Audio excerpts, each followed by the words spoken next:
आप तारीख पढ़ डालिए। पैगंबर इस्लाम सल्लल्लाहु तआला अलैहि वसल्लम ने जब मक्के की सरजमीन पे कदम रखा तो हर सितम बेटियों पे था। औरत नाम को जीने तक का अधिकार नहीं था। मैं तो बेटियों से भी बार बार एक बात कहता हूं, जब कभी सर से दुपट्टा सरकने लगे ना तो फिर आमिना के लाल के एहसान को याद कर लेना। कभी बिना दुपट्टे के तेरा भी जी चाह के किसी मेले में जाने को तो अली की ज़ैनब का पर्दा याद करना। अगर तेरा भी मन चाहे कि दुनिया तमाशे कर रही है तो मैं भी आके फैशन के लेवल पे आके अपने जिस्म की अपने हुस्न की नुमाइश करूं तो फिर मुस्तफा की फातिमा की जिंदगी याद कर लेना। आज दिल दुखता है यार, दिल दुखता है। आज सोशल मीडिया ने हमारी कौम का बेड़ा गर्क करके रख दिया, बेड़ा गर्क करके रख दिया। नाम फातिमा है और रील्स उसकी देखो सोशल मीडिया पे भरी हुई है। नाम ज़ैनब है, सोशल मीडिया पे इज्जत की नीलामी हो रही है। टके टकों के लिए हमारी कौम की बेटियों ने दुपट्टे उतार दिए। बाप भी कहता मेरी बेटी के 3 लाख फॉलोवर है, मेरी बेटी के 70,000 फॉलोवर है, मेरी बेटी को आधा हिंदुस्तान जानता है।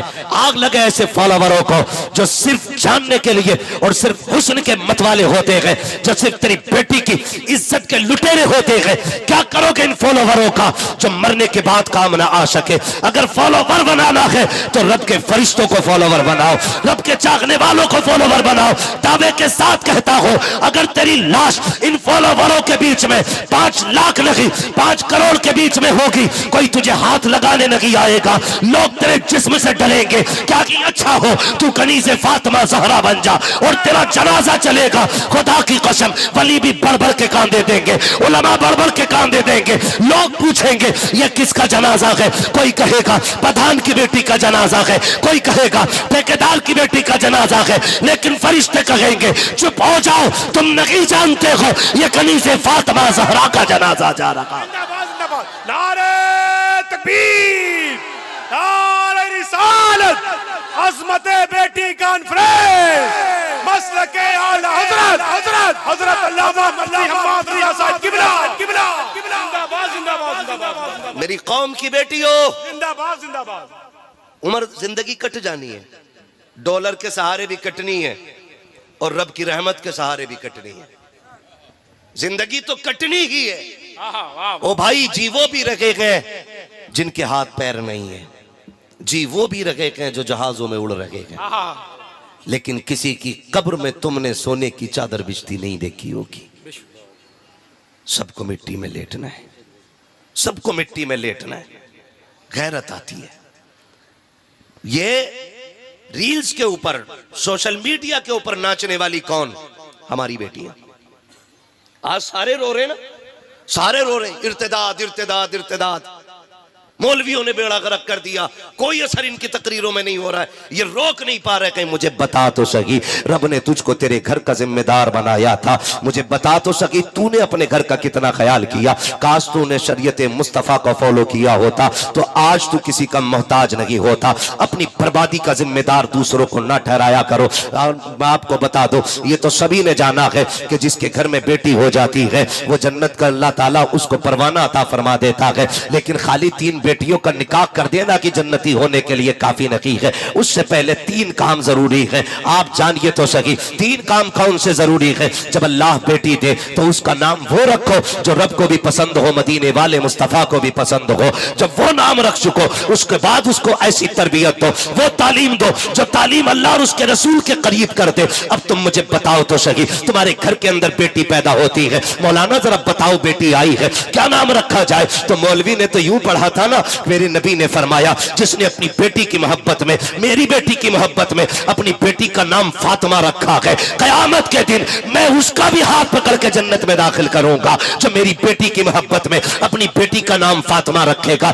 मौलवी ने सर उठाया, कहा जाओ बेटी का नाम फातिमा रख दो। तुमने कह दिया मजा नहीं आया, ये तो ओल्ड हो गया है, कोई नाम नया नाम बताओ। का इससे ज्यादा नया नाम कौन सा होगा, इससे ज्यादा खूबसूरत नाम कोई नहीं। तुम पलट के आए, तुमने बेटी का नाम कहां से सानिया का इसका नाम सारा रखो, इसका नाम सानिया रखो, इसका नाम फला रखो। तुमने एक्ट्रेसों के नाम उठाए और उठाने के नाम बेटियों के रख दिए। उसके बाद जब नाम की नहुसत आई है और तुम्हारी बेटी बेगैरत होके घर से निकलने लगी है तो तुमने ये कहा बेड़ा मौलवियों ने गलत किया है। नहीं, खुदा की कसम, बेड़ा तुमने गलत किया है। अगर तुमने अपनी बेटी का नाम फातिमा रखा होता तो उसकी रग रग में हया होती, एक एक सांस के अंदर उसके अंदर खातून जन्नत की मोहब्बत होती। जिंदाबाद जिंदाबाद जिंदाबाद, सुभान अल्लाह सुभान तुम्हें अल्लाह। पहला नाम रखना था। सुभान अल्लाह सुभान अपनी अल्लाह। बच्चियों का नाम अच्छा रखो। क्या रखोगे पहला नाम? जोर से, जोर से। ये पीछे वाले क्यों नहीं बोल रहे? क्या नाम रखेंगे? ये नाम रखा जाना चाहिए। मुबारकबाद पेश करता हूं महराज भाई को, इन्होंने अपनी बेटी का नाम फातिमा रखा है। वाह, सुभान अल्लाह। और हुजूर ने फरमाया अपने बच्चों के अच्छे नाम रखो, क्योंकि नाम का असर जात पे होता है। बेशक। हाँ, नाम का असर जात पे होता है। तो सबसे पहले तो नाम रखने में गड़बड़ी कर दी, नाम रखने में गड़बड़ी। अगली बात, फिर उनके बाद उनकी तरबियत होनी है। तरबियत कैसी होनी है? हम जो तरबियत देते हैं जरा गौर करें। हमारी तरबियत, अल्लाह माफ करे, बुरा ना मानिएगा, ईद है, त्यौहार है। आज मार्केट में शर्म वाले कपड़े खरीदने चले जाओ ना रेडीमेड, तो एक कपड़ा भी हया वाला मार्केट में नहीं आ रहा है। ये कंडीशन है। और किसी मुसलमान से कहो ना ईद पे यार क्या बेच रहा है, कहता मौलाना तुम्हें क्या मालूम, चल ही यही रहा है। यही कहते ना, यही चल रहा है, अब जो चलेगा वही तो बेचेंगे, इसके अलावा कुछ चल ही नहीं रहा है। आप जरा गौर करें, खरीदने वाला कौन था ईद पे कपड़े? मुसलमान। बोले मुसलमान थे ना। बेचने वाले कौन थे? जोर से, मुसलमान। पहना किस दिन गया वो कपड़ा? और जोर से। ईद क्यों होती है? ईद का मतलब क्या है? क्यों ईद होती है? आप बताएंगे क्यों ये खुशी मनाई जाती है? 30 रोजे हो गए इसलिए? अब रोटी खाने के दिन खुल गए इसलिए? 30वें दिन जो रोजे मुकम्मल होते हैं, चांद नजर आता है, ईद जो मनाई जाती है ना, वो इस चीज की खुशी होती है हमें रब ने इस माह मुकद्दस के सदक़े में माफ कर दिया है। ये मतलब ईद का होता है। हमारे गुनाह माफ हो चुके हैं। और पूछो इन उलमा से, ये आपको बताएंगे ईद के दिन रोजा रखना हराम है। क्या है? हराम है, हराम। रोजा रखना हराम है। किसके लिए रोजा होता है? अल्लाह के लिए ना। किसके लिए रखते हो रोजा यार? अल्लाह के लिए। लेकिन ईद के दिन रोजा रखना, सारे बोले मैं कुछ बताना चाहता हूं, ईद के दिन रोजा रखना। और जोर से। क्यों? क्योंकि उस दिन हम अल्लाह के मेहमान होते हैं। उस दिन हम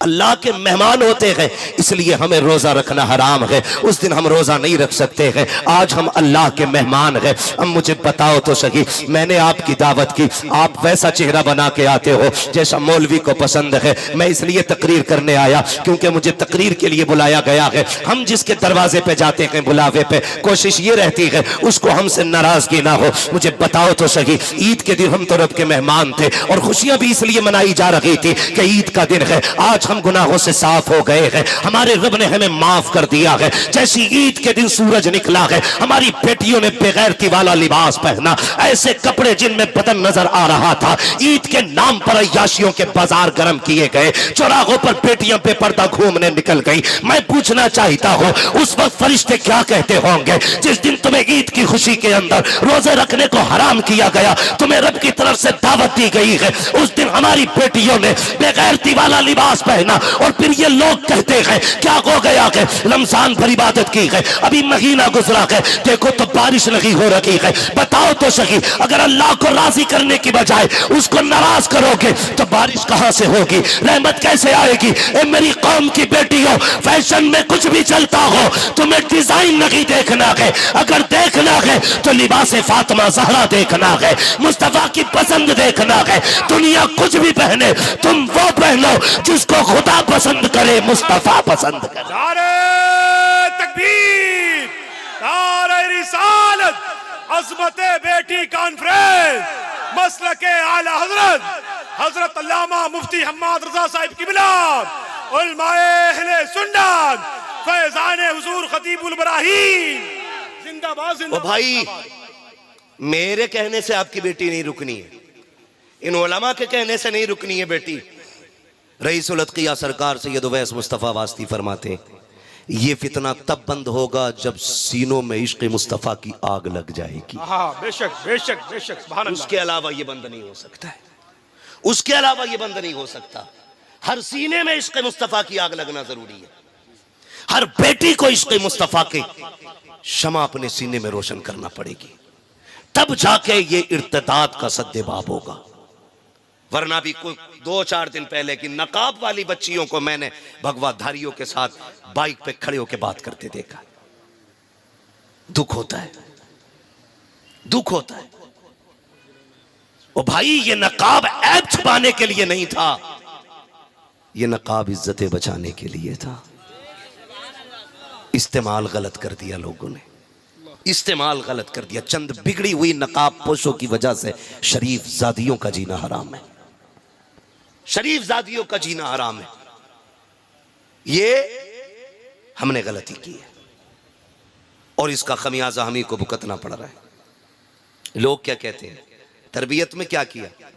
हम तालीम के मुखालिफ नहीं, मैं तो कहता हूं अल्लाह तौफीक देना, ऐसे इदारे कायम करो जहां इंग्लिश पढ़ने वाली भी बेटी हो और पढ़ाने वाली भी बेटी होनी चाहिए।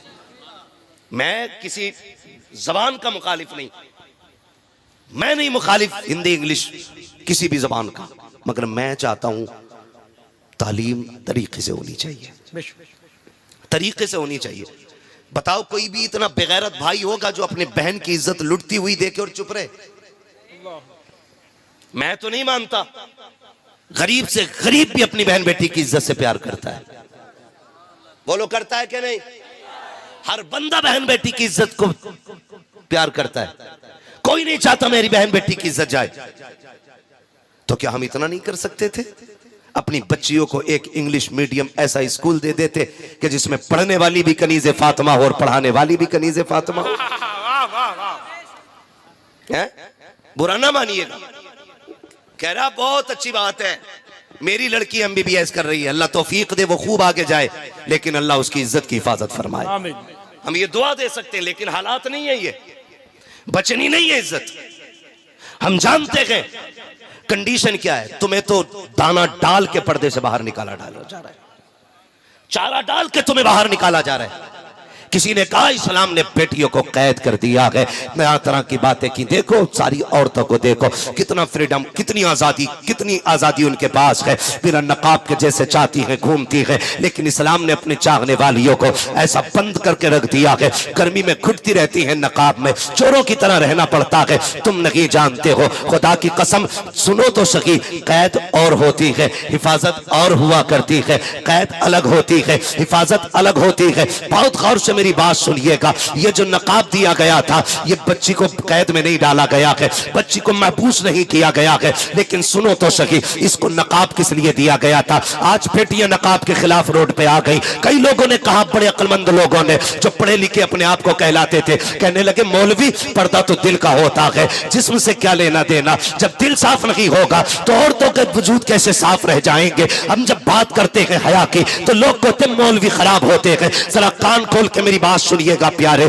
तुम ये कहते हो पर्दा दिल का होता है, कई बाप तो ये कहते हैं नहीं नहीं हमारी बेटी गुनाह नहीं करेगी, हमारी बेटी गलत नहीं हो सकती है। मैंने उससे वादा किया है, उसने मुझसे वादा किया है, वो कभी बाप की इज्जत पे आंच नहीं आने देगी। इतनी बड़ी बड़ी बातें करने के बाद लोग कहते हैं मुझे अपनी बेटी पे एतमाद है। मैं पूछना चाहता हूँ, तुझे अपनी बेटी पे ज्यादा एतमाद है या मेरे नबी को फातिमा पे ज्यादा एतमाद था? तू मुझे बता तो सही, तुझे अपनी बीवी पे ज्यादा एतमाद है या मेरे नबी को हजरत आयशा पे ज्यादा एतमाद है? मुझे बताओ तो सही। खुदा की कसम, बात एतमाद की नहीं है, बात शरीयत मुस्तफा की है, बात तहफ्फुज की है। रब ने जो दिल दिया है ना, ये धड़का करता है और ये इसके अंदर ये खासियत है, ये किसी न किसी की मोहब्बत चाहता है। या तो इसको बाप की मोहब्बत दे दो, या माँ की मोहब्बत दे दो, या भाई की मोहब्बत दे दो, या बहन की मोहब्बत दे दो। जब ये मोहब्बतें नहीं मिलती है तब जाके किसी आवारा मोहब्बत को तलाश करता है और फिर घर घर के घर उजड़ जाया करते हैं,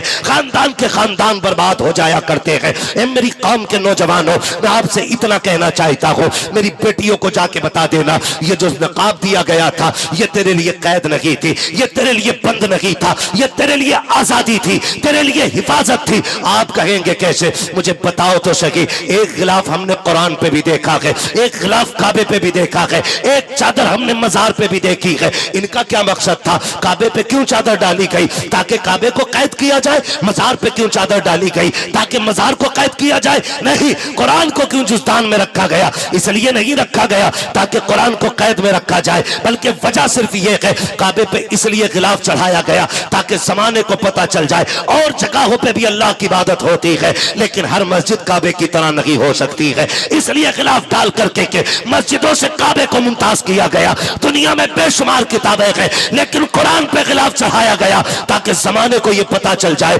किताबें तो बेशुमार है लेकिन कुरान जैसी कोई किताब नहीं है। खुदा की कसम, मजार के अलावा सैकड़ों कब्रें होती हैं, सिर्फ मजार पे चादर इसलिए आती है ताकि जमाने को पता चल जाए कि ये कब्र आम है और जिस पे चादर पड़ी है ये खास कब्र है, ये अल्लाह वाले की कब्र है। इसी तरह जब लाखों बेटियां बेपर्दा निकलती हो, इस्लाम ने नकाब दे दिया और कहा, सुन बेटी, जब तू निकलेगी दुनिया कह देगी ये जो गुजर के जा रही है ये आम बेटी नहीं बल्कि मुस्तफा के दीन की शहजादी गुजर के जा रही है।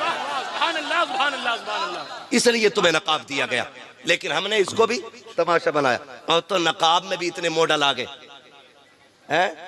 नकाब होता किस लिए? पर्दा, ताकि किसी की नजर ना पड़े। नकाब इतने डिजाइनदार हैं कि लोग औरत को देखे न देखे नकाब को देख रहे हैं। ये खत्म करो बीमारियां।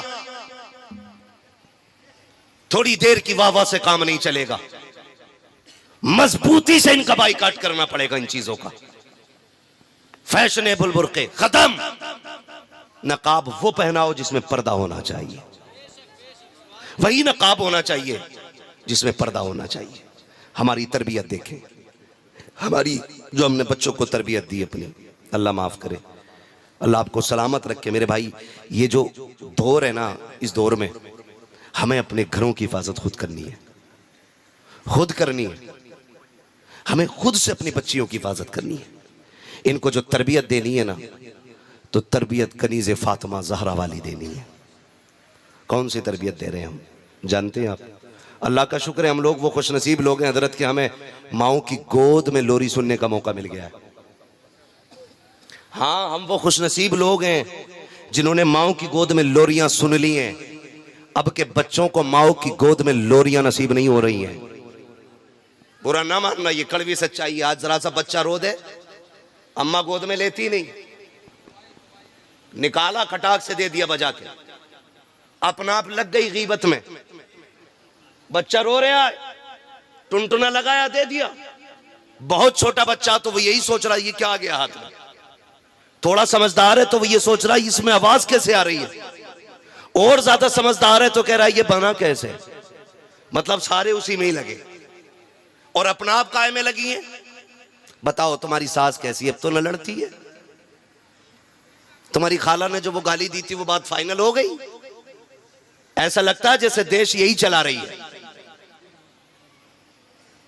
मैं मां बापों से गुजारिश करूंगा, गोद बच्चों का ये अपना जाती हक है। इन बच्चों को गोद का हक दो, वरना याद रखना, आज तुम बचपन में इन्हें सीने से नहीं लगाओगे, कल जब तुम बूढ़े होगे ये तुम्हें सीने से नहीं लगाएंगे। गलत कर रहे हो तुम। और ये सिर्फ बच्चों के साथ नहीं, आप अपने साथ भी गलत कर रहे हैं। आपके साथ बुरा हो रहा है, इसलिए कि जब आप बूढ़े हो जाएंगे तो फिर ये आपको मोबाइल थमा के चले जाएंगे। और हो रहा है अब भी। जो बुढ़ा ज्यादा बोलता है ना, तो उसका लल्ला मोबाइल लाके दे दे, लो इसे चलाओ। अब्बा से टेंशन फ्री, महीने में एक बार रिचार्ज करना अब्बा का। हाँ, और अब्बा को ऐसा बिजी किया, जिस उम्र में तस्बीह होनी चाहिए थी, जिस उम्र में सजदे और मुसल्ला होना चाहिए था, उस उम्र में अब्बा कह रहा रख दे रोटी बाद में खाऊंगा, पहले ये सीरियल पूरा हो जाए। आज तक कुरान के लिए अब्बा नहीं लड़ा, कि बेटे चश्मा बनवा के ला दे, लेकिन जिस दिन से लल्ला ने मोबाइल दिया ना, धुंधला हो जाना, धुंधला कह रहा दूसरा ला, इसमें साफ नहीं दिख रही फोटो।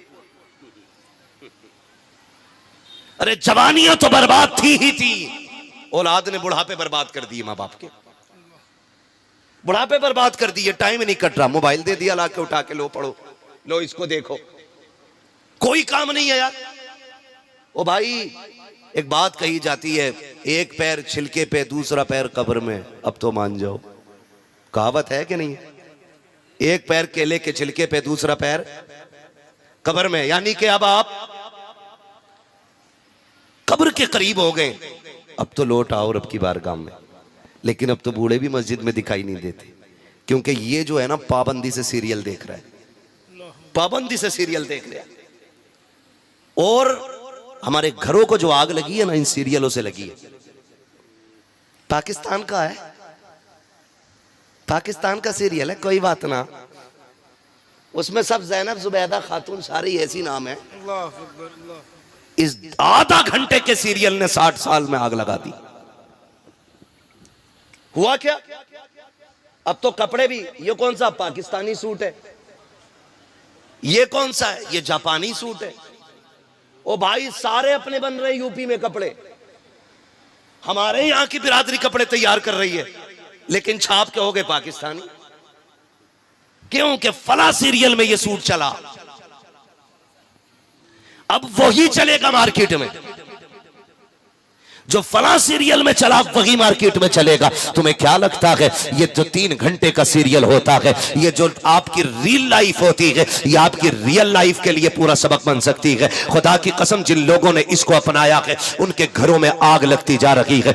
लोग बातें करते हैं, नहीं नहीं जी ये तो आम बात हो गई है, दौर के हिसाब से चलना पड़ता है। अब तो देवर भी भाभी की गोद में बैठ सकता है, अब रिश्तों में कोई फासले नहीं रह गए हैं। पूछो जबकि उलमा से, फरमाया गया देवर से ऐसा पर्दा करो जैसे मौत से भागा जाया करता है। आज कितने पर्दे हमारे घरों के अंदर रह गए हैं। जिसको मौत कहा गया है आज वही गोद के अंदर बैठा हुआ है। फिर जब घरों को आग लगती है तो रोते फिर रहे हो। खुदा की कसम, अगर घरों को बचाना है, अपने घर के अंदर ये 1.5 घंटे का सीरियल लगी, बल्कि फातिमा ज़हरा की जिंदगी उठा के ले आओ। खुदा की कसम, तुम्हारी दुनिया भी जन्नत नजर आएगी और कब्र भी जन्नत नजर आएगी।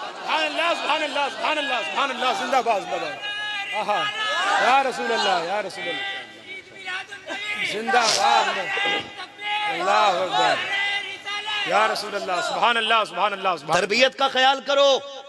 दूसरा काम है बच्चियों की तरबियत, बच्चियों की तरबियत। और तरबियत कैसे की जाती है?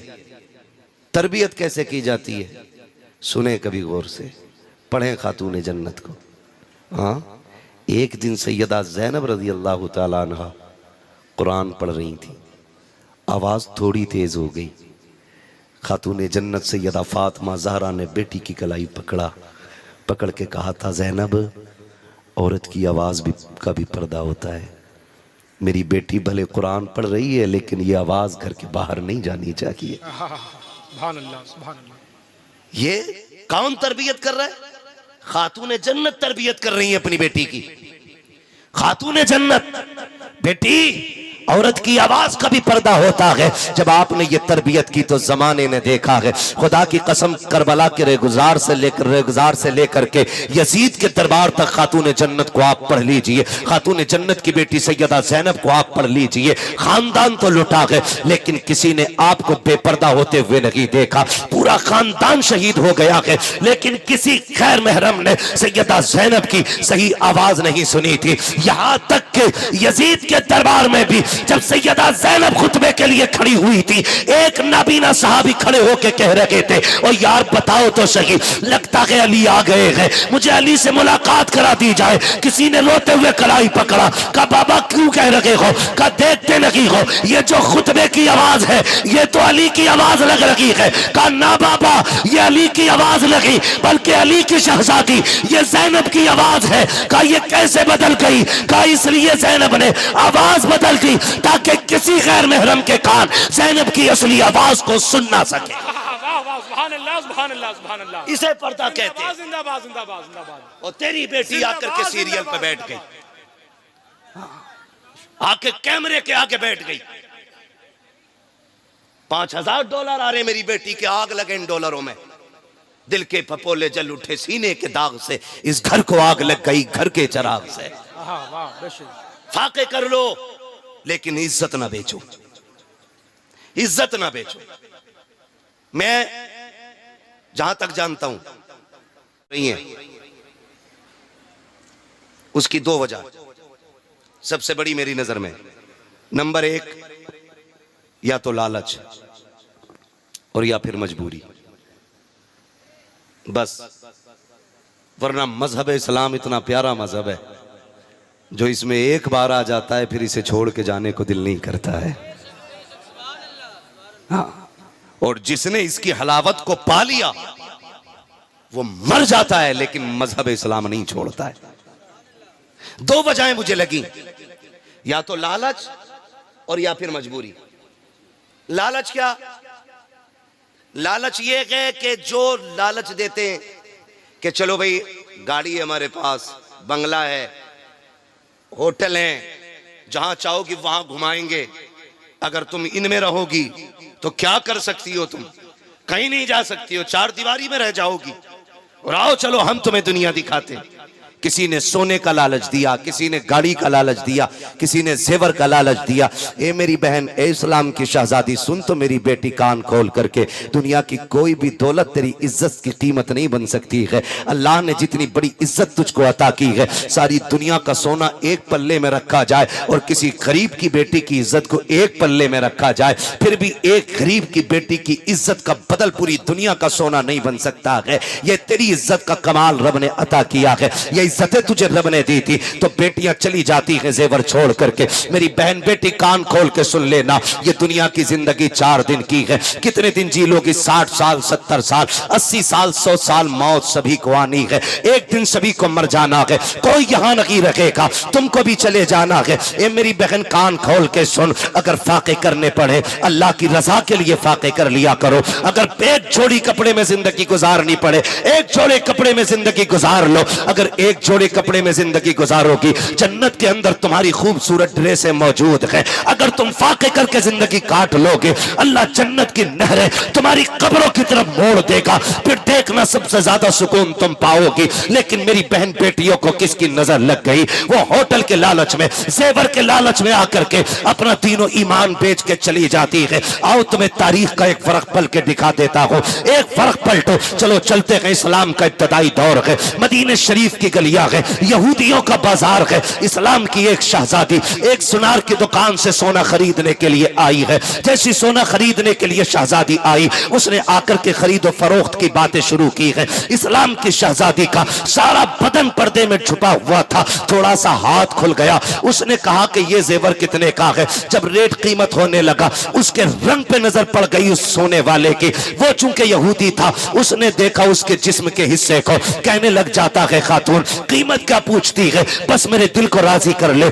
जितना चाहे सोना तुझे दे दिया जाएगा। इस्लाम की शहजादी ने इतना सुना, बड़ी तेजी से कपड़ों को समेटा, उठ के बाहर जाने लगी। जैसी बाहर निकली है, उसने कलाई पकड़ी, अंदर खींचना चाहा दुकान के। जैसी बच्ची के साथ जबरदस्ती की, बच्ची ने एक आवाज दी थी, है कोई इस्लाम का शहजादा जो अपनी बहन की लुटती हुई आबरू की हिफाजत करे? याद रखना प्यारे, वो अपनों का बाजार ना था, वो यहूदियों का बाजार था, और कोई अपना वहां पे नहीं था। जैसी एक आवाज गूंजी है, एक सब्जी की दुकान पर इस्लाम का शहजादा सब्जी खरीद रहा था, उसके कानों में ये आवाज टकराई है। उसने सामान तो छोड़ दिया, उधर दौड़ा जिधर से आवाज आ रही थी। जब उस जगह पर पहुंचा गए, पहुंचने के बाद क्या देखा, एक यहूदी ने एक बच्ची का हाथ पकड़े हुए गए और जाकर के उसके करीब खड़ा हुआ। बच्ची ने कहा था, मैं इस्लाम की शहजादी हूं, ये मेरे साथ ज्यादती कर रहा है। इतना सुना, उसने आओ देखा ना ताओ देखा, तलवार निकाली, उसके हाथ पे दस्ता मारा, बच्ची की कलाई छुटाई,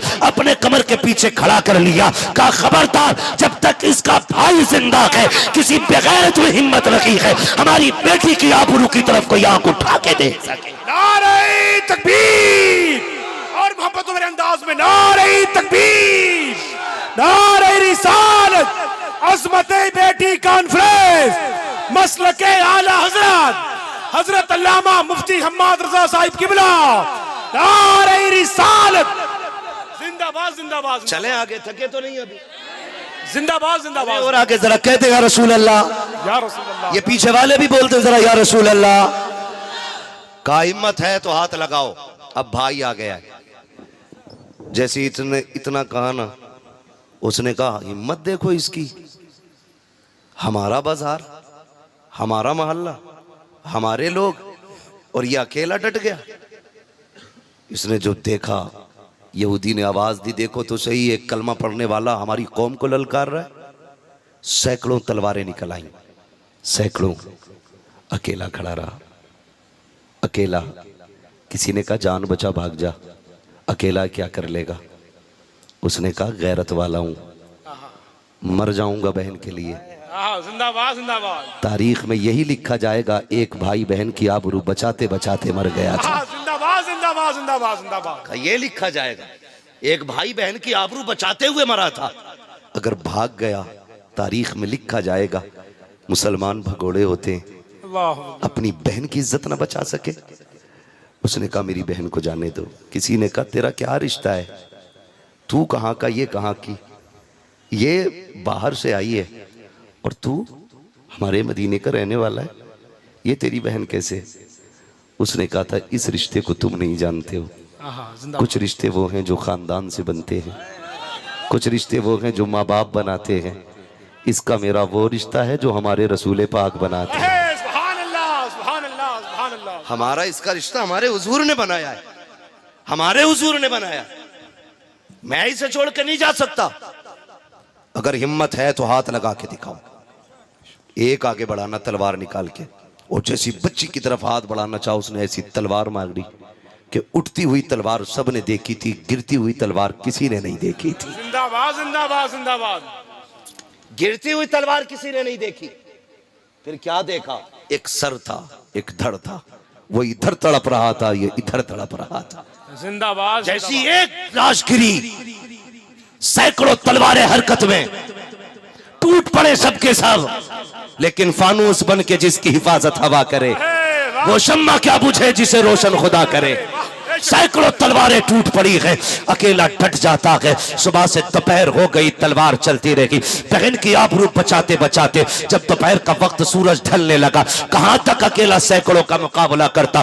बाजू थक चुके थे, ताकत जवाब दे गई थी। जब लड़की ने यह देखा कि मेरे भाई की तलवार की रफ्तार धीमी हो गई है, अब बाजू थम से रहे हैं, अगर आज मेरी इज्जत लुट गई तो मेरा तो क्या है, मैं तो चली जाऊंगी। कयामत तक के लिए लोग नबी के मदीने को कहेंगे उनके मदीने में एक बेटी की आबरू लुट गई थी। अल्लाह अकबर, ये सोचते सोचते बच्ची की आंखें भीग जाती हैं। उसने ये नहीं कहा था मालिक मदद कर दे, हम 3 डेगे बनाएंगे, मालिक मदद कर दे, मैं फला कलियर जाऊंगी। उसने ये नहीं कहा था फला मजार पे जाऊंगी। उसने सजदे में सर रखा और रो के कहा था मालिक तुझे तेरे महबूब की बेटियों का वास्ता, तुझे मुस्तफा की शहजादियों का वास्ता, इस बेटी की आबरू बचा ले। ये देख मेरे मालिक, अकेला मेरा भाई है, अकेला तलवार लेके खड़ा है, अगर ये चला गया मेरी इज्जत चली जाएगी। तेरे महबूब के मदीने को जमाना क्या कहेगा। ये रोती जा रही है, रब को आवाज देती जा रही है, आंसू बरसते जा रहे हैं, जमीन गीली होती जा रही है। इधर बाजू थमने लगे हैं, तलवार रुकने लगी है, जैसे कि इसने आह भर के अपने रब को आवाज दी मालिक या तो किसी को मदद के लिए भेज दे, या हमारी आवाज हमारे आका के कानों तक पहुंचा दे। जैसे इसने इतना कहा है, पीछे से नारे तकबीर की सदा बुलंद होती है। जब बच्ची ने सर उठाया तो क्या देखती है, पीछे पीछे अली आ रहे थे, आगे आगे मेरे नबी आ रहे। नारे तकबीर, नारे रिसालत, नारे हैदरी, अज़मत बेटी कॉन्फ्रेंस। जिंदाबाद जिंदाबाद। ओ मेरी बेटी, जिंदाबाद। जो हो ज़ौक़े यकीक पैदा तो कट जाती है जंजीरें। हाँ, आज हम में ना वो ईमान ही नहीं रहा, ईमान ही नहीं रहा। आज हम ना सब अपनी अपनी छत बचाने में लगे, अपनी अपनी बचाने में लगे। अभी क्या है, अभी तो फलां के घर में आग लगी, अभी मेरा घर बचा है, अभी बीच में 3 घर दूर है, तब जाके मेरा नंबर आएगा। याद रखना, जब आग लगती है ना बन में, तो गीले सूखे सारे जलते, आग फिर गीला सूखा नहीं देखती है। खुदा अपनी बेटियों की हिफाजत करो। मेरी बहन, तुम ना इसी किरदार को अपनाने की कोशिश करो। इसी किरदार को अपनाने की कोशिश करो। जमाना जानता है तुम हुजूर के हो जाओ, कायनात तुम्हारी हो जाएगी, कायनात तुम्हारी हो जाएगी। तो बेटियों की तरबियत भी अच्छी करनी है, तरबियत भी अच्छी करनी है। दूसरा काम, एक काम हो गया नाम अच्छा रखना है, दूसरा काम तालीम और तरबियत ये अच्छी देनी है, तीसरा काम है इज्जत के साथ बेटी को रुखसत कर देना है। ठीक है जी, ये तीसरा काम बाद में आता है, बेटी को इज्जत के साथ रुखसत करना है। बात अगर रुखसती पे करें तो एक बात मैं कह दूं, एक लालच हो गया, एक मजबूरी है। मजबूरी क्या है? जिनकी उम्रें हो गई हैं और निकाह के पैगाम नहीं आ रहे और जिंदगी यूं गुजारना मुश्किल है, तो फिर वो बेटियां ज्यादातर ऐसी होती हैं उनमें से जो मजहब छोड़ जाती हैं। इसका जिम्मेदार कौन है? इसका जिम्मेदार कौन है जो बेटियां मजबूरी में मजहब बदल रही हैं? इसके जिम्मेदार हैं हम लोग। बुरा ना मानना, हम लोग। इसलिए कि अल्लाह ने 4 बेटे दे दिए तो उंगलियों पे गिन रहा है, 10 लाख इस पे मिलेंगे, 10 इस पे मिलेंगे, वो वाला डॉक्टर बन गया उस पे 15 मिल जाएंगे, वो इंजीनियर है उस पे 20 मिलेंगे। गुड़ा भाग कर रहा है, हराम का पैसा रखा, लूट ले जाके। हाँ, इतनी डिमांडें बढ़ गई, डिमांडें। और गरीब बाप करे क्या यार? बेटी पालना आसान है? लोग कहते हैं क्या दिया है उसने? यार बेटी दे दी, और क्या चाहिए था? आप जानते हो बकरीद आ रही है ना, बकरीद, बकरीद में क्या होता है? क्या होता है बकरीद पे? ये बच्चे बोल रहे हैं, बड़े भी बोल सकते हैं। इसमें क्या होता है? कुर्बानी। बकरीद पे क्या होता है? कुर्बानी होती है ना। उसमें ऐसा भी होता है, कुछ लोग 6 महीने पहले बकरा ले आते हैं, कुछ 2 महीने पहले, कोई साल भर पहले, कोई पालता ही घर में है ना। तो जब कुर्बानी के लिए बकरा जाता है ना, तो उसको भेजते हुए या बेचते हुए या कुर्बान करते हुए ना ख्याल आता है ना, आता है कि नहीं? आता है ना। क्योंकि हम अगर 1 महीने के लिए जानवर खरीद लेते हैं, हमें उससे मोहब्बत हो जाती है। फिर एक बाप तो अपनी बेटी को 20 साल पालता है। अगर तुम्हें बकरा प्यारा हो सकता है तो बाप को बेटी कितनी प्यारी होगी। लोग कहते हैं क्या दिया है? लोग ना, तुम किसी से कबूतर लेने चले जाओ ना फ्री में, कबूतर इतना सा होता है। कितना बड़ा होता है कबूतर? इतना बड़ा होता है ना। कितना बड़ा होता है कबूतर? इतना होता है ना कबूतर। आप एक कबूतर किसी से लेने चले जाओ, वो फ्री आपको नहीं देता। बाप का एहसान मान यार, 18 साल की 6 फीट की बेटी तेरे हवाले कर देता है और तुझसे कुछ बदले में नहीं लेता, कुछ बदले में नहीं लेता। फिर भी कह रहा 10 लाख लूंगा। और गुस्सा तो उन बेगैरत बापों पे आता है जिन्होंने पूरी जिंदगी में 2 कमरे बनाए होते हैं। कितने कमरे? जोर से बोलो ताकि गैरत आए। 2 कमरे बनाए होते पूरी जिंदगी में, और जहेज की इतनी लंबी लिस्ट लिए घूम रहा होता है। जहेज की लंबी लिस्ट लिए घूम रहा होता है, ये भी चाहिए, ये भी चाहिए। जहेज आया ना तो दीवान द्वारे में पड़ा है, समझ रहे ना? दीवान द्वारे में, सोफे गेट पे, और बेड जो है सिर्फ कमरे के अंदर है, बाकी अलमारी अंदर है। घूमने सुमने, वॉशिंग मशीन सारी धूप में। मुखिया ये क्यों? जगह ना रही अंदर,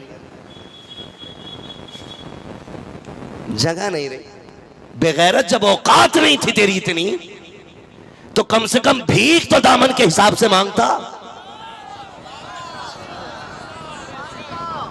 अगर भीख भी मांग रहा था, अपनी औकात देख के मांगता। बहुत बड़ा पैगाम, जिंदाबाद जिंदाबाद। एक भिखारी आया बादशाह के दरबार में, गालिबन शेख सादी शिराजी ने लिखा है। उसने आके कहा कि 1 रुपया दे दे। तो बादशाह ने कहा नहीं दूंगा, मुझे गैरत आती है। उसने कहा फिर पूरी सल्तनत दे दे। तो बादशाह कहने लगा अब तुझे गैरत आनी चाहिए। कहा ये कौन सी बात? कर रुपया देना ये मेरी शान के खिलाफ है, और पूरी हुकूमत ले लेना तेरे जैसे बेगैरत की शान के खिलाफ है। जिंदाबाद। समझ रहे ना? तो कम से कम इतनी तो गैरत आनी चाहिए, अपना घर नाप के जाता। कि मैंने 20 साल में सिवाय घर बनाने के कुछ नहीं किया है, तो लिस्ट भी हिसाब से बनाऊं? तो ये औकात होती है इन लोगों की, रखने घर में जगह नहीं होती। और सबसे पहले घर में कुरान आता, अल्लामा जरी साहब, अब साहब, सबसे पहले कुरान आता तो अम्मा देख के कह रही है क्या है, कुरान है ये? तो कह रही है कि पहले से तो 2 कुरान रखे थे, पहले से ही तो रखे हैं, तो उन्हें कोई न पढ़ता। ये सास कह रही है बेगैरत कि 2 कुरान पहले से रखे, इन्हीं की क्या जरूरत थी, इन्हें मस्जिद में पहुंचवा दो, मस्जिद में पहुंचवा दो। ये कितना बड़ा अलमिया है। घर के अंदर 5 मेंबर है ना, तो मोबाइल 6 है, लेकिन कुरान एक ही है। चलाने के लिए मोबाइल अलग अलग चाहिए, और एक कुरान को 6 लोग भी नहीं पढ़ते, वो भी महीने महीने रखा रहता है। उसमें भी सास कह रही है क्या जरूरत थी इसकी। ये आवाज किधर से आ रही है? माइक है क्या उधर कोई? ये इसकी क्या जरूरत थी? सारी चीजें रख ली घर में, कुरान की जरूरत का पता नहीं है। इसलिए कि सास ने न खुद पढ़ा है कुरान, न बेटियों को पढ़ा है। कुरान घर में आता है तो मुसीबत आती है। फिर वैसे पूछती है फ्रिज है, माशाल्लाह इस कोने में रख दो। ये क्या वाशिंग मशीन, माशाल्लाह उस कोने में रख दो। इसमें क्या तुम्हारा पानदान, ये भी रखो। इसमें क्या अब्बा का हुक्का, ये भी रखो। कितनी ऐसी चीजें होती हैं जो पूरी जिंदगी इस्तेमाल नहीं होती, लेकिन देने के लिए बाप पे प्रेशर बनाया जाता है। तो मेरी कौम के नौजवानों, निकाह को आसान करो, निकाह को आसान करो, निकाह को आसान करो। इतना मुश्किल ना करो कि बेटियां या तो मरने पे मजबूर हो जाए या धर्म बदलने पे मजबूर हो जाए। इसके जिम्मेदार वो लोग होंगे जो शादियों में डिमांड करते जा रहे हैं, शादियों को महंगा करते जा रहे हैं। अभी मेरे एक भाई ने सुल्तानपुर के अंदर शादी की थी, 11 लोगों को लेकर के गया था निकाह के लिए। उसने जहेज में कोई डिमांड नहीं की। ससुराल वालों से ये कहा था कि अगर कुछ दोगे भी तो वो मैं नहीं लूंगा, अपनी तरफ से या तो मस्जिद में दे दूंगा या मदरसे में पेश कर दिया जाएगा। जिंदाबाद जिंदाबाद जिंदाबाद। जाओ जाके देखो, वो जिंदा है अब भी, उसे मौत नहीं आई, वो नीचे नहीं पड़ा गया, वो किसी के टुकड़ों पे नहीं है। शुक्र है अल्लाह का, उसकी धड़कन तुमसे अच्छी चलती होगी। बेशक बेशक, जिंदाबाद। उसके टुकड़े तुमसे अच्छे होंगे। वो खाता भी होगा तो सर उठा के खाता होगा। वो कहता होगा शुक्र है मालिक, तूने मेरी प्लेट में खिलाया है, मेरी बीवी के बाप की प्लेट में नहीं खिलाया है। वाह वाह वाह वाह। वो सोता भी होगा तो शान से सोता होगा। मालिक एहसान है तेरा, तूने मुझे बीवी के बिस्तर का मोहताज नहीं किया, तूने मुझे मेरे बिस्तर का मोहताज किया है। ये बेगैरती नहीं है? लल्ला की शादी में अभी 16 साल है, अब्बा आज से ही खाट की पट्टी जोड़ जोड़ के बिछा रही है। बेड मिलेगा उसे, प्लास्टिक की कुर्सी तोड़ तोड़ के नई पुरानी कर ली, सोफा नहीं खरीद रहा, लल्ला को जहेज में मिलेगा। बाइक नहीं खरीदते, जहेज में मिलेगी। ये बेगैरती है हमारी। और मेरे भाई, निकाह इतने आसान कर दो ताकि गरीब से गरीब बेटी भी कहे शुक्र मालिक, हुजूर की उम्मत में पैदा किया गया। यहाँ कोई किसी का बोझ बना नहीं करता गए, बल्कि एक दूसरे का बोझ उठाया करते हैं। सुभान अल्लाह सुभान अल्लाह। ऐसा माहौल बनाओ, ऐसा माहौल बनाओ कि निकाह आसान हो जाए। करेंगे इंशाल्लाह, इंशाल्लाह करेंगे इंशाल्लाह। बताओ, ससुर के देने से भला होता है कि खुदा के देने से भला होता है? ये वही बोल रहे हैं जो ससुर का खा के बैठ चुके, वो बोले जिनको मिलना बाकी है अभी। किसके देने से भला होता है? जोर से, खुदा के देने से भला होता है। तो फिर क्यों मांगते हैं ससुराल जाकर? हैरत होती है। अब्बाओं से गुजारिश, अब्बाओं से मेहरबानी करो, अब्बो तुम जो लिस्ट लिए घूम रहे हो ना कि बेड ये वाला होना चाहिए गाड़ी, तुझे एक दिन भी बेड पे लेटने नहीं देगा तेरा लल्ला। सही है। हाँ हजरत, एक दिन बाइक पे नहीं बैठाता इसे। और अब्बा मर गया बुलेट के लिए,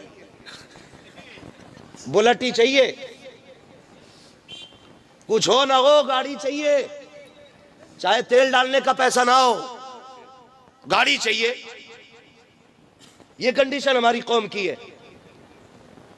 तुम हुजूर के तरीके को अपनाओ, जिंदगी इतनी आसान हो जाएगी कि तुम सोच भी नहीं सकते हो, सोच भी नहीं सकते हो। अल्लाह जिंदगी इतनी आसान कर देगा, आप सोच भी नहीं सकते। इसलिए आज फातिमा बेटी की विलादत की खुशी में ये जश्न है। आज इस फातिमा के नाम की वजह से उस फातिमा का सदका लेके जाओ और ये अहद करके जाओ, हम शादियां मुश्किल नहीं करेंगे, शादियां आसान करेंगे। करेंगे इंशाल्लाह आसान, इंशाल्लाह करेंगे आसान। बारात में कितने जाओगे? 12-13 तो दामादी हो जा करके, और जो फूफा ना जाए वही रूठ जा। हाँ, कम से कम इतने तो जाइए जो बेड़ा गर्क कर दो लोडिया वाले का। मैं तो कहता हूं खत्म करो बारात का रागी, चंद जिम्मेदार लोग जाएं और लड़की वाले से कहते खाली पानी पिला देना, उसमें भी तेरा एहसान होगा। पानी पे भी बोल देना, पानी पिला देना, तेरा एहसान होगा। हमें खाना नहीं चाहिए, हमने अली को दूल्हा बन के मस्जिद नबवी में जाते देखा था, हमने हुजूर का दामाद देखा है। आज अल्लाह माफ करे हल्दी डे, एक की हल्दी होती है पूरा घर मेंढक बन जाता। जिंदाबाद जिंदाबाद जिंदाबाद जिंदाबाद। पीला पीला है, पर्दे भी पीले, कपड़े भी पीले, चप्पलें भी पीली, हल्दी लगी, शिकल भी पीली, अकल भी पीली, सारा ही पीला हो गया। बरसात के मेढे निकले पड़े। हाँ, और उस पे लिखा हुआ है हैप्पी हल्दी, हैप्पी हल्दी। शिकल बिगाड़ दी। अरे क्यों लगा रहे हो हल्दी भाई? क्यों क्यों लगती है हल्दी? मुझे बताओ ना, कोई तो वजह होगी, बोलो। क्यों? डर लग रहा है ना गोरा होने के लिए, इसलिए तो हल्दी करते हो। क्या मतलब है उसका भाई? वो सुन्नत नहीं, वाजिब नहीं, फर्ज नहीं, मुस्ताहब नहीं है यार, कोई तरीका नहीं हमारे इस्लाम का। वो है क्या ये हल्दी? किसी बेवकूफ ने कह दिया अब हल्दी रगड़ने पीला हो जाएगा। कभी भैंस को पीला होते देखा हल्दी से? बताओ, ये हंसने की बात है यार। पूरा घर पीला हुआ पड़ रहा है, हाथ में घुनघुने, धागा लपेट रखा है, गुनगुना का, यही दूल्हा है। कंडीशन देखो हमारी, 3 दिन हल्दी हो रही है, पूरा घर पीला का पीला है, शिकल पीली, अकल पीली, बाल पीले, कपड़े पीले, लगता ही नहीं किसी तरफ से ये इंसान जा रहा है। हैरत होती है हम कहां आ गए हैं। अगर तुझे हुस्न की जरूरत थी तो ये उपटन न लगाता, पीले कपड़ों में न टहलता, हल्दी न रगड़ता। दावे के साथ कहता हूं 10 दिन में एतकाफ की नियत कर, मस्जिद में जाके बैठ जा। 10 दिन के बाद एतकाफ से निकल, खुदा की कसम हल्दी से वो हुस्न नहीं आएगा जो रब की बारगाह की इबादत से अल्लाह तुझे हुस्न अता फरमा देगा। जिससे हुस्न आता था वो छोड़ ही दिया। ये हल्दी लग गई है, उससे आगे बढ़ू, बुरा तो नहीं लग रहा है? महराज भाई है कि नहीं यहाँ पे? हाँ, बैठे रहिएगा। कभी कोई बाद में मुझसे सवाल करे, अपना जवाब खुद देना कि मौलवी बड़ा कड़वा बुलाया था। ओ भाई, अपना यही मसला, मैं आईना को दिखाऊंगा दाग चेहरे के, जिसे खराब लगे सामने से हट जाए। सीधा मसला अपना यही है, कोई लगी लिपटी नहीं है। वो भाई पैसा खर्च करते हो, बुलाते हो, नजराना देते हो, मैं चापलूसी करके पैसा जेब में रख के नहीं लेके जाना चाहता। जब इतनी मेहनत की है, बुलाया है ना, तो फिर बेवकूफ बनाने नहीं आया, कुछ काम की बात अब हो जाएगा। बस मसला सारा यही है। तवज्जो है सारे लोगों की। ये तो हो गया आपका हल्दी। बंद करोगे इसे? करोगे बंद? जोर से बंद करोगे? ये इधर वाले लोग क्यों नहीं बोल रहे? सारे बंद कर दो इन्हें, ये हल्दे पल्दे खत्म कर दो। दूसरी बात, एक बात बेटियों के लिए, बेटियों के लिए एक बात, ये अब वो जा रही है उसमें ब्यूटी पार्लर, किसी की दुकान हो तो बुरा मत मानना, कभी कहना मौलवी पूरे बिजनेस की वाट लगा गया। हाँ, ब्यूटी पार्लर क्या होता? ब्यूटी पार्लर में, ब्यूटी पार्लर में मेकअप है, शिकल बदल दी जाती, पूरी शिकल। रात में कुछ और थी, सुबह में कुछ और है। हाँ हजरत, पूरी सूरत बदल दी जाती है। और मेरी बहन, मेरी बेटी, लोग तो इसलिए सोचते हैं कि लाओ भाई आज दुल्हन बन रही है तो सबसे खूबसूरत लगे, लेकिन याद रखिएगा जिस शक्ल सूरत में शोहर की पहली नजर पड़ती है ना औरत पे, उसको हमेशा वही जलवे खूबसूरत लगते हैं। ये ये बात बता दूं। हाँ, वही नजारा उसे सबसे ज्यादा खूबसूरत लगता है। तो आज अगर ब्यूटी पार्लर में सज के आप चली गई, आज लग रही थी भूत, हूर, सुबह को शिकल दूल्ही बन गई भूत। अब बताओ तलाक होगी कि घर में मोहब्बत की बातें होंगी? बोलो, जोर से बोलो यार। फिर तलाक ही होनी है पक्की पक्की। भाई रात में हूर थी, सुबह में मुंह धुला, तो फिर सारे धब्बे नजर आए, तो मोहब्बत बढ़ेगी कि घटेगी? जोर से है, घटेगी ना। और फिर पहली रात ये रिश्तों में मोहब्बत की रात होती है, ठीक है। ये भी फरमाया गया कि जब औरत घर में आए तो उसके कदम धो के घर के अंदर पानी छिड़का जाना चाहिए। दुल्हन घर में आए तो अल्लाह उसके कदमों की बरकतें अता फरमाता है। आमीन, आमीन, आमीन। है, ये भी होता है। अब मुझे एक बात बताओ, तरीका हमारे इस्लाम ने कह दिया, मियाँ बीवी रुखसत हुए घर आ गए, ठीक है। अब हुक्म क्या है? एक दूसरे को देखो, रब की पाकी बयान करो, उसका शुक्र अदा करो। उसके बाद हुक्म ये 2-2 रकात उसकी बारगाह में नमाज पढ़ ली जाए। यही तो करना था ना। अब नमाज पढ़ने के लिए वुजू शर्त है, और वुजू वो करेगी जिसका मेकअप किराए का नहीं होगा। जब वो 8,000 में चेहरा बनवा के आई है तो तुम्हारे 1 लोटा पानी से धोएगी? बोलो, बात समझ में आ रही है आपको? अगर वो 8,000, 15,000, 22,000 का मेकअप मुंह पे रगड़ के आई है, तो क्या 2 रकात के लिए 1 लोटा पानी में वो मेकअप धोएगी? किसी भी कीमत पे नहीं धोएगी। जब आके बैठेगी ना तो वो संभालेगी अपने मेकअप को। तुम घर के अंदर आओगे ना, तुमने रब का शुक्र अदा किया, न सजदे किए, न रब को मनाया, फिर बरकतें नहीं आएंगी, बल्कि इसके नहूसत की बुनियाद पे, इसके मेकअप की बुनियाद पे लानतें बरसेंगी। अगर बरकत चाहती हो तो अगर आपका मेकअप करोड़ों का भी हो, उसको छुटा दो, इसलिए कि मोहब्बत मेकअप से नहीं खुदा की रहमत से हुआ करती है।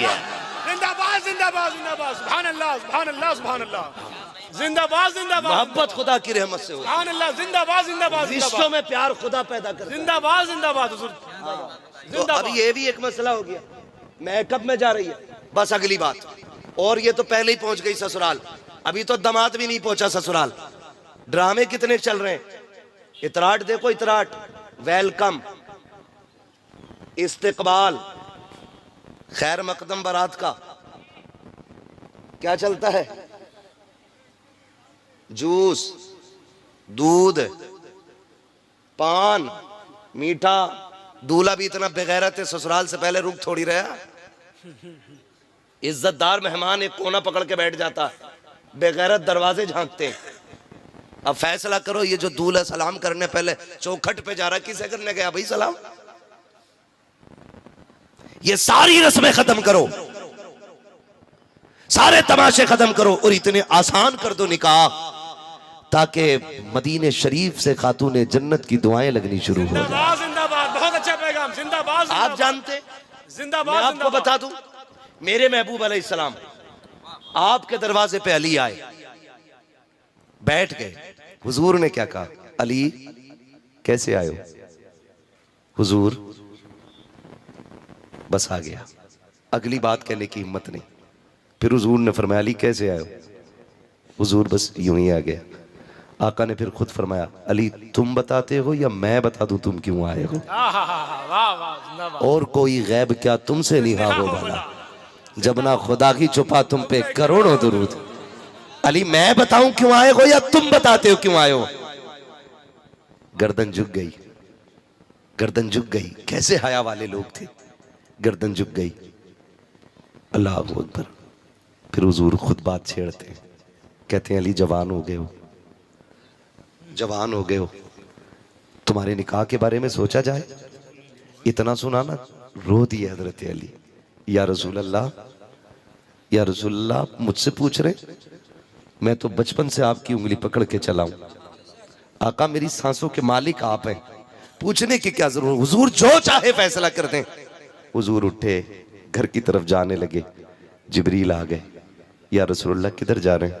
कहा, अपनी बेटी फातिमा से भी तो बात करनी है ना, बेटी फातिमा से भी बात करनी है। जिब्रील कहते हैं या रसूल अल्लाह, रब ने पैगाम भेजा है, मेरे महबूब से कह दो जमीन पर अली से बेहतर फातिमा के लिए कोई मर्द नहीं है। बेशक बेशक बेशक। फातिमा के लिए अली से बेहतर कोई नहीं है, यह रिश्ता हमने कर दिया है। जिब्रील मालूम है, लेकिन बेटी के पास जाना है ताकि जमाने को भी ये पता चल जाए, जब बेटियों के रिश्ते किया करो ना तो खाली अपनी मर्जी से ना करना, अपनी बेटी की भी मर्जी मालूम कर लिया करना। बेशक बेशक। इसलिए मेरे नबी ने कहा था, गए अंदर, खातूने जन्नत को आवाज दी, बेटी जी बाबा। अली दरवाजे पे आया खड़ा है, अब्बा क्यों आए हैं? बेटी तेरे रिश्ते के लिए आया है, बता तेरी क्या राय है? इतना सुनना था, हिचकी भर के रोई खातूने जन्नत। अब्बा जी ये बात तो माएँ पूछा करती है, आप पूछ रहे हैं? हुजूर ने बेटी को तसल्ली दी, फरमाया बेटी बताओ ना, अली आया है, बताओ क्या राय है? बेटी खामोश है। मेरे नबी बेटी से पूछने आए हैं, मैं आपसे पूछना चाहता हूँ, जब आप बच्चों के रिश्ते करते हो तो बेटियों से पूछा करते हो? बेटियों से कभी पूछता है तुमने कि मैं तुम्हारा रिश्ता फला के साथ कर रहा हूँ? कभी ख्याल किया बेटियों की फिक्र का? कह देता नहीं जी मैं प्रधान हूँ, जबान दे के आया हूँ, अब जान जा सकती है, जबान नहीं बदल सकता हो। मैंने अपनी बेटी के रिश्ते की फलां से हाँ कर दी है, अब मैं बर्दाश्त नहीं करूंगा, बात टल जाएगी। और तुम्हें खुदा का वास्ता, तुम बेटों से 10-10 बार पूछा करते हो ना कि तेरा रिश्ता करना है, एक बार बेटी से भी पूछ लिया करो। तुम जानते हो बेटों से इसलिए पूछा करते हो क्योंकि बेटा निकाह के वक्त भी इनकार कर सकता है, और बेटी से इसलिए नहीं पूछा जा सकता है क्योंकि बेटियां कभी बाप की इज्जत को उछलता हुआ नहीं देखा करती है। हमने देखा है बेटियों की जिंदगी को, कितने बापों ने जबान की बात पे आकर के, हम जी जबान दे चुके हैं इसलिए बेटी के रिश्ते के लिए अब कहीं और नहीं हो सकता है। वही बेटी जिसका बचपन में हाँ कर दिया था, कभी शराबी के दामन से जो बांध दी जाती है, कभी ज्वारी की गोद में डाल दी जाती है, कभी किसी कबाबी के घर में डाल दी जाती है। और बेटियों के जिगर को सलाम करता हूं, और यार मैं तुमसे कहा करता हूं, जब बेटियां पैदा हुआ करे तो चेहरे न बिगाड़ा करो, बल्कि रब की बारगाह में 2 सजदा शुक्र ज्यादा कर लिया करो। इसलिए कि बाप को बाप होने का एहसास तभी होता है जब घर के अंदर बेटी आ जाया करती है। बाप बनने का मजा भी तभी आता है जब उंगली पकड़ने वाली घर के अंदर बेटी आ जाया करती है। जिंदाबाद जिंदाबाद जिंदाबाद। हाँ, जिंदाबाद जिंदाबाद। वरना जब तक बेटी ना हो बाप बनने का मजा भी नहीं आता है, आता ही नहीं मजा। बाप बनने का मजा भी तब आता है जब बेटी होती है घर में। खुदा की कसम मैंने ये तजर्बा किया है, बेटे जायदाद के वारिस होते हैं, बेटियां बाप के प्यार की वारिस होती हैं। हो सकता है किसी दयूस को मेरी बात खराब लगे, हो सकता है, मगर मैं वो बात कह रहा हूं जो मेरे नबी को भी पसंद है। और खुदा की कसम सच्ची बात यही है, जब बेटियां घर में होती हैं तो फिर घर की रौनकें बढ़ जाया करती हैं। वाह वाह बेशक बेशक। घर की रौनकें बढ़ जाया करती हैं। बेटी बेटी होती है। और जाओ तजर्बा कर लेना जिसके घर में बेटी है, आजमा के देख लेना। जब बाप परदेश से आता है ना, बेटा चादर तान के सोता है, लेकिन बेटी नहीं सोती है। क्यों? रात में अब्बा आएंगे तो दरवाजा कौन खोलेगा? रात में आएगा तो बाप खाना कौन बना के देगा? शायद खाना ठंडा हो, मेरे बाप आएंगे, ठंडा खाना कैसे खाएंगे? हाँ हाँ, आप जाकर के देखो, एयरपोर्ट पे अक्सर आना जाना रहता है, कभी किसी परदेसी को आते हुए देखो, किसी परदेसी को जाते हुए देखो। मैंने देखा है जब बाप परदेश से आता है ना तो बेटा वहीं पे खड़ा रहता है जहाँ ग्रिल लगी होती है। और कई बार बेटियां तो सिग्नल तोड़ के भाग जाती हैं, फौजों की हदें तोड़ के भाग जाती हैं। छोटी छोटी बेटियों को आप देखो, एयरपोर्ट पे जब वो दौड़ लगाती है, खुदा की कसम लगता है बेटी खुदा की रहमत। क्यों कहा है मेरे नबी ने, जब दौड़ के बाप की गोदी से लिपट जाती है बेटियां, तब पता चलता है कि बेटी कितनी बड़ी रहमत होती है। अल्लाह से बेटे मांगते हो, मांगो, तुम्हारा हक है, क्योंकि बेटे से नस्ल चलती है, बेटे से नस्ब चलता है। लेकिन रब से बेटियां भी मांगा करो, इसलिए कि बेटे दुनिया के अंदर नस्ब और नस्ल चलाते हैं, और बेटियां दुनिया के अंदर बाप की शान का पता बताया करती है। जिंदाबाद जिंदाबाद जिंदाबाद जिंदाबाद जिंदाबाद।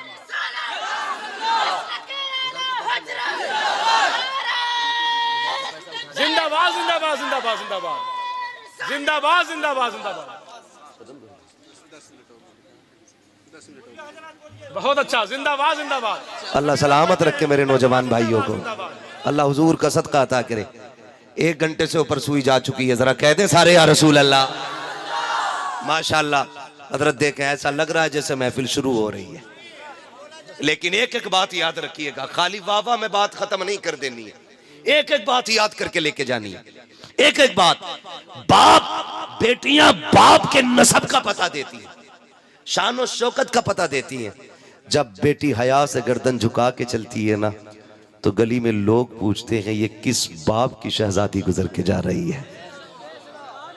हाँ, उसके दुपट्टे की, उसकी नजरों की नीचाई को देख करके लोग पता लगा लेते हैं ये किसी शान वाले बाप की बेटी गुजर के जा रही है। हाँ, ये बेटियां होती हैं, ये बेटियां होती हैं। बेटे बाप के नसब के आगे बढ़ाने वाले होते हैं। बुरा ना मानना, अल्लाह से बेटी मांगो, अल्लाह से बेटी मांगा करो। तजर्बा करना, अगर बाप इंतकाल कर जाए ना तो वो जनाजा घर में पड़ाओ और रोने की आवाज ना आए ना तो समझ लेना शायद इस घर में कोई बेटी नहीं है। जनाजा घर में और कोई रोता ना हो, समझ लेना बेटी नहीं है। और खुदा की कसम देखना, कभी जनाजा बाप का होता है ना तो बेटे थोड़ी देर रोते हैं फिर दाएं बाएं हो जाते हैं, लेकिन आज तक मैंने किसी बेटी को बाप का जनाजा छोड़ के उठते हुए नहीं देखा है, छोड़ के उठते हुए नहीं देखा है। बाप के बगैर बेटियां जीने की आदी होती नहीं है। दर्द नहीं जाना अपने, समझे अगर नहीं जाना तो हुजूर के ना, जब आपका विसाल का वक्त करीब आया ना, हुजूर ने खातून जन्नत को रोते हुए देखा, बुलाया, कान में दो बातें कही। एक बात कही ना तो खातून जन्नत रो पड़ी, दूसरी बात कही तो खातून जन्नत हंसने लग गई थी। ये बेटियां होती हैं, बेटियां। मैं समझाने लगा हूं, अल्लाह करे आपकी समझ में मेरी बात आ जाए। हाँ, हुजूर ना बेटी से दो बातें कही।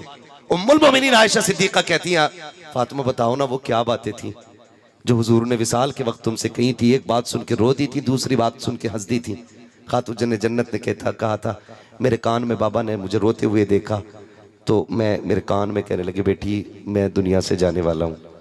कहने लगे मैं बाप की जुदाई के गम से रोने लग गई। मैं जब बेतहाशा रोई ना, अब्बू ने मेरे कान में कहा फातिमा रोना, मेरे बाद सबसे पहले तू ही मेरे पास आने वाली है। ये रिश्ते होते। और याद रखिएगा, हुजूर के विसाल के बाद हुजूर के गम में सबसे ज्यादा रोने वाली जात को खातून जन्नत कहा जाता है। बेटी रोई है, ये बेटियां होती हैं। बाप के जनाजे को छोड़ के बेटियां नहीं जाती हैं। और जनाजा उठता भी है ना तो बेटियां दौड़ जाती हैं जनाजे के पीछे, दौड़ती हैं, कहती हैं हमें भी साथ लेके चलो। अब किसके बगैर रहेंगे, अब इसके बगैर जिंदगी कैसे गुजरेगी यार। अब सोच तो सही ना, ये कितना प्यार बेटियां किया करती हैं। हमने तो सिर्फ कहा अल्लाह 4 बेटे दे दे, 5 बेटे दे दे। जिसके पास 5 बेटे उसके लट का कोई सामना नहीं कर सकता है, झगड़े में कोई इसका मुकाबला नहीं कर सकता। मगर तुझे पता है बेटियां क्या होती हैं? खुदा की कसम, बेटियां कभी कभी वो कर जाती हैं जो बड़े बड़े बेटे नहीं कर पाया करते हैं। बेटियों का ताल्लुक बाप से बड़ा गहरा होता है, बड़ा खास ताल्लुक होता है। बाप बेटी का रिश्ता बड़ा गहरा होता है। आज लोग कुछ मुंह चढ़ा लिया करते हैं, बेटी पैदा हो जाती है तो लड्डू दुकान पे रखे रखे सूख जाते हैं। दुकान वाला कहता यार लड्डू तो ले जा, कहता मुंह बंद कर, बेटी आई है लड्डू का क्या करना है, फेंक दे रोड पे, मुझे नहीं चाहिए मिठाई। और तुम्हें खुदा का वास्ता अगर बेटी आया करे तो डबल लड्डू बांटा करो, इसलिए कि बेटी जब आती है खाली हाथ नहीं आती है बल्कि रब का पैगाम लाती है। और वो ये कहती है अब्बा मुबारक हो, मैं अपना भी रिस्क लेके आई हूँ और अपने सदके में तेरा रिस्क भी साथ लेके आई। बेटियां कभी खाली नहीं आती, बेटियां कभी खाली नहीं आती। बेटा ईद के दिन जूता लेके खड़ा हो जाता है, कपड़ा वही चाहिए जो प्रधान के लोंडे ने पहना है। अब्बा कह रहा बेटे तनख्वाह नहीं मिली है, कह रहा गला दबा दूंगा, कहीं से भी ला के दे। लेकिन अगर बेटी ना समझो, छोटी हो और बाप मजदूर हो ना, अब्बा कहता बेटी कपड़े नहीं बनाएगी, वो यूं चेहरा देख के कहती अब्बा अभी पिछली ईद पे तो बनाए थे, परहेज कर लेंगे वो खुद से फिर से नए लगने लग जाएंगे। ये बेटियां होती हैं। और बेटी का रिश्ता तुझे बताऊं, खुदा की कसम, बाप बेटी के दरमियान, अब इसके बाद जिद ना कीजिएगा, मैं बस आपके इसरार पे मैंने 10 मिनट आगे बढ़ाए हैं, मैं ये बात पूरी करने लगा हूं। बाप बेटी का रिश्ता देखें कितना अहम रिश्ता होता है, कितना अहम रिश्ता होता है। आप जरा गौर कीजिएगा। मेरे हुजूर की छोटी साहबजादी हजरत सैयदा तैयबा ताहिरा आबिदा जाहिदा नकिया तकिया ज़किया हजरत सैयदा फातिमा ज़हरा खातून जन्नत गुजर के जा रही, उम्र 5-6 साल, छोटी सी उम्र है, गुजर के जा रही गली। अबू जहल अपने यारों के साथ खड़ा था। सुने बहुत गौर से, तवज्जो है, थके तो नहीं है ना? हाँ, गुजर के जा रही है, अबू जहल अपने यारों के साथ खड़ा। मैं बताने लगा हूं बाप बेटी का रिश्ता क्या होता है। गुजर के जा रही, अबू जहल ने सैयदा को आते देखा ना, तो चिढ़ाने के लिए उसने कोई बात कही हुजूर के खिलाफ। खातून जन्नत बेटी थी, बर्दाश्त न कर सकी। आप कहने लगी मुंह बंद कर, तू झूठा है, रब ने मेरे बाप को सच्चा बनाया है, रब ने मेरे बाप को सच्चा बनाया। जब इतना कहा ना, उस बदबख्त ने आगे बढ़ के ना हजरत खातून जन्नत के थप्पड़ मारा। आप रोती हुई घर आई। देखें, पूरी जिंदगी मेरी हुजूर की पढ़ लें। ताइफ की बस्ती के सफर हो, पत्थर हो, कांटे हो, उहद हो, बदर हो, हुनैन हो, सारी जंगें हुई, दुश्मनों ने हर सितम किया, शाबे अभी तालिब रहा, सब कुछ रहा, लेकिन मेरे हुजूर को जलाल नहीं आया था। लेकिन आज जब बेटी के थप्पड़ लगाना, वो बेटी को रोते देखा, हुजूर बैठ गए। तुम्हें खुदा का वास्ता शादीशुदा लोगों, किसी की बेटी को बेजा तकलीफ देके उसके बाप को रुलाया ना करो, बात बात पे तलाक की धमकी ना दिया करो। वो सिर्फ आपकी बीवी नहीं, किसी की बेटी भी है। आपके निकाह में बाद में आई है, वो किसी के सीने पे खेली है, किसी के कंधों पे टहली है, वो किसी की उंगली पकड़ के उसने 1000 सवाल किए थे जिंदगी में। किसी ने रुखसत करते वक्त उसके कंधे पे हाथ रख के कहा था, बेटी मर जाना, बाप की इज्जत पे आंच ना आने देना। उसे गाली देते वक्त कमजोर ना समझना, उसे लात जूते मारते वक्त ये मत समझना ये कुछ नहीं कर सकती। वो भी इंसान है, अगर तू तो थप्पड़ मारेगा, एक वो भी तो मार सकती है।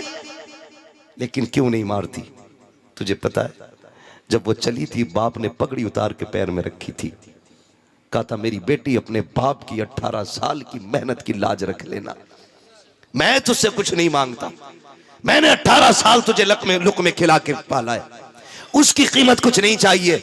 मेरी बेटी कुछ भी हो जाए, अपने बाप की पगड़ी पे आंच मत आने देना। तुम कुत्तों की तरह मारते रहे, वो पिटती रही, तुम उसको गाली देते रहे, वो सुनती रही, तुम उसे जलील करते रहे, अपने परिवार में वो बर्दाश्त करती रही। तुम्हें ख्याल क्यों नहीं आया?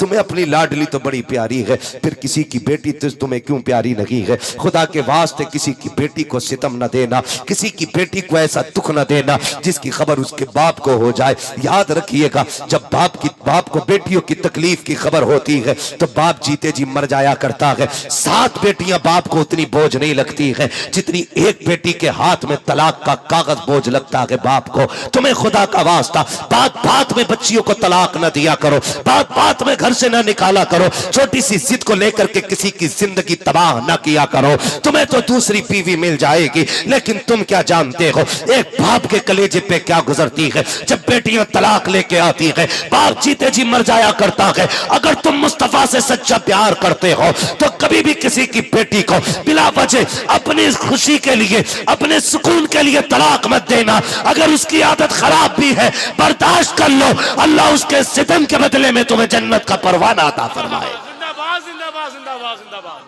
हाँ, जिंदाबाद। किसी के बाप को दुख ना देना। बेटियां जब रोती हुई आती है, बाप को बड़ा दुख होता। मेरे हुजूर के घर बेटी रोती हुई आई, खातून जन्नत रोती हुई आई है। हुजूर ने बेटी को रोते देखा ना, जमीन पे बैठ गए, बाजू फैला दिए, फातिमा जल्दी आ, क्या हुआ बेटी? सारी बात बताई। हुजूर रोने लग गए और जलाल आ गए आज। फरमाया जाओ बेटी, अबू सुफियान से जाके मिलो और उनसे जाके कहो कि वो भी जाके अबू जहल से बात करें, वो मेरी बेटी से माफी मांगे, वरना आज मेरे हाथ उठेंगे और इसकी नस्ल का बेड़ा गर्क होना है। ये बचेगा नहीं, और ना ये ना इसके चाहने वाले, कोई नहीं बचना है। आज पहली बार हुजूर ने ये बात कही है। बेटी जा रही थी, अबू सुफियान ने देख लिया। सुने, आप पढ़े तारीख पूरी, हुजूर के बड़े दुश्मनों में नाम हज़रत अबू सुफियान का आता है, बड़े बड़े दुश्मनों में, और बड़े दुश्मनों में सिर्फ अबू सुफियान को हुजूर की गुलामी मैसर हुई है, बाकी किसी को नहीं। बड़े बड़े दुश्मनों में सिर्फ हजरत अबू सुफियान को हुजूर की गुलामी का शरफ मिला, बाकी किसी को नहीं। मुफस्सिरीन मुहद्दिसीन इनके ईमान की वजह लिखते हुए इसी वाक़े को नकल फरमाते कि जब खातून जन्नत रोती हुई निकली, अबू सुफियान के पास गई, उन्होंने रोता हुआ देखा, अभी ईमान नहीं लाए हजरत अबू सुफियान। आपने खातून जन्नत को रोते देखा ना, बच्ची समझ के, अपनी लाडली समझ के उठा के सीने से लगाया। फातिमा क्या बात है, सारी बात बता दी। आपको गुस्सा आया, लेके अबू जहल के दरवाजे पे आए, दरवाजा खटखटाया, अंदर से अबू जहल निकल के आया, बड़ा सीना चौड़ा करके आया, दरवाजा खोला, अबू सुफियान को खड़े देखा, क्या बात है। जैसी गोद में खातून जन्नत को देखा, गर्दन झुक जाती है। अबू सुफियान अभी ईमान नहीं लाए, कहते हैं जालिम तुझे शर्म नहीं आई, हमारी दुश्मनी माज अल्लाह मोहम्मद से है, इस बच्ची ने तेरा क्या बिगाड़ा है, ये तो जैसी मोहम्मद की बेटी है वैसे ही हमारी बेटी है, इस पे तूने हाथ कैसे उठाया, तेरी हिम्मत कैसे हो गई, जैसी इतनी बात कही है। अबू जहल पानी पानी हो रहा था। आप कहते हैं फातिमा बेटी हाथ उठा, तमाचा लगा, बदला ले ले इससे, जैसी इतनी बात कही है। खातून जन्नत की गर्दन झुकी। आप कहती हैं चचा हमारे बाप ने हमें माफ करना सिखाया है, बदला लेना नहीं सिखाया। नारे तकबीर, नारे रिसालत, अज़मती बेटी कॉन्फ्रेंस, मसलके आला हजरत, जिंदाबाद जिंदाबाद जिंदाबाद। हमारे बाप ने हमें माफ करने सिखाया। जिंदाबाद जिंदाबाद। फिर अबू सुफियान ने अपने हाथ से हाथ पकड़ा, फिर थप्पड़ मारे दो। मुस्कुराती हुई खातून जन्नत आ गई, मुस्कुराते हुई आई। बाप का भी अजीब मसला है, बेटी को बहुत हंसता देखता है तब भी बाप रोता है, रोता हुआ देखता है फिर भी रो देता है। अब हंसते हुए देखा, हुजूर ने बेटी को सीने से लगाया। शहजादी क्या बात है बताओ ना। जब पूरी बात बताई ना, फिर नबुव्वत वाली झोली फैल जाती है, मेरे नबी के हाथ उठ जाते हैं। मेरे नबी हाथ उठा के कहते हैं ए मेरे परवरदिगार, अबू सुफियान ने मेरी बेटी के लबों पे मुस्कुराहट लौटा दी है। मालिक उस वक्त तक अबू सुफियान को मौत ना देना जब तक मोहम्मद की झोली में जगह ना मिल जाए। बहुत अच्छा। एक अबू हुरैरा ने कहा था, अबू सुफियान ये जो तुम्हें ईमान की दौलत मिली है, ये तुम्हारी होशियारी की वजह से नहीं, ये खातून जन्नत की प्यार की वजह से तुम्हें दौलत मिली है। जिंदाबाद जिंदाबाद जिंदाबाद। ये बेटियां होती, अल्लाह से बेटियां मांगा करो, बेटियां बेशक बेशक बेटियां मांगा करो। बेटी क्या होती है, अगर ये बात करने लगे बड़ा वक्त चाहिए, बड़ा वक्त चाहिए। अल्लाह जिनसे राजी होता है ना, उनके घर में बेटी भेज देता है। बेशक बेशक। जिनसे खुश होता है अल्लाह उन्हें बेटी देता है। और बेटी खाली नहीं आती है, जन्नत के टिकट लेके आती है, रिज्क का रजिस्टर साथ लाती है। जब वो आती है अल्लाह उसके सदक़े में बरकत अता फरमा देता है। आखिरी बात कर दूं, सुने जिनके घरों में बरकत नहीं है लेकिन बेटियां हैं, बरकत नहीं है, बहनें हैं, तो ये जो 6-6 किलो के तावीज़ लटकाए घूम रहे हो ना, ऐसा पूरा पीर लटका लो 1.5 क्विंटल का।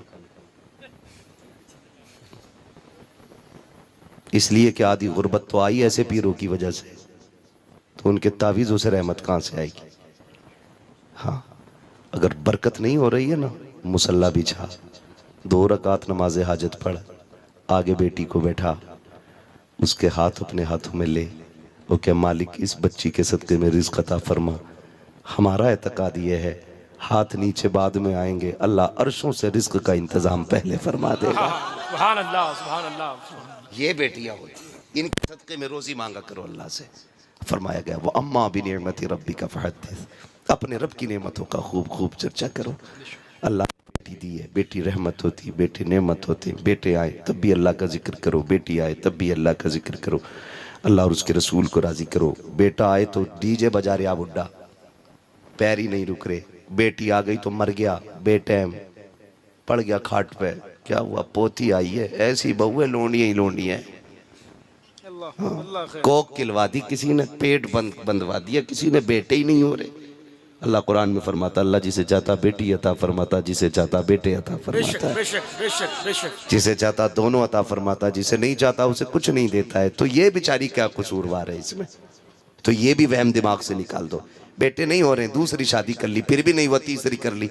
मसला ये नहीं है, मसला ये नहीं है। अल्लाह चाहता है ना, तो फिर जहां चाहता है वहां से वही औलाद अता फरमा देता है, कोई नतीजा नहीं है। ये सारे तरीके जो है ना, ये हम गुमान अपने गलत है। अल्लाह चाहे तो बेटी अता फरमा देता है, चाहे तो बेटी 15 मिनट बोलने, वक्त बहुत ज़्यादा हो चुका है। मैं आपको एक बात बता दूं, आज मैं 1.5 घंटे, मैं असल में बुखार में चल रहा हूँ। हाँ, बहुत हिम्मत करके आप इतने अच्छे लोग, इतने अच्छा सुना आपने, इसलिए 1.5 घंटे बात चल गई। और ये उलमा भी बड़ी इनकी मोहब्बतें रही माशाल्लाह, बैठे रहे, वरना कहाँ किसी के पास इतना वक्त होता है जो इतना कीमती वक्त है ना मेरे भाई। मैं इंशाल्लाह कभी फिर, हाँ बस अल्लाह सलामत रखे। देखें, अगर आपने बुलाया है तो एक ही दिन में इतना ना निकाल दो, किसी को इतना न चाहो कि दम निकल जाए, है ना। दाहिया कल्बी का वाक़या मेरे भाई बहुत लंबा हो जाएगा।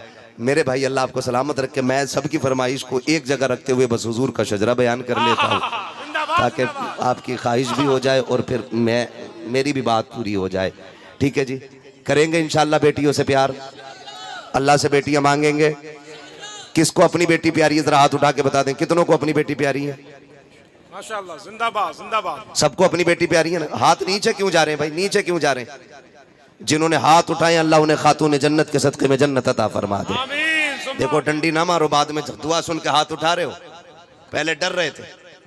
सुने, जब हम ये चाहते हैं हमारी बेटी सुख में रहे, तो उसूल याद रखिए, तुम दूसरे की बेटी को इज्जत दो, अल्लाह आपकी बेटी को इज्जत अता फरमाएगा। जिंदाबाद जिंदाबाद जिंदाबाद। आप दूसरे की बेटी को इज्जत दो, अल्लाह आपकी बेटी को इज्जत अता फरमाएगा।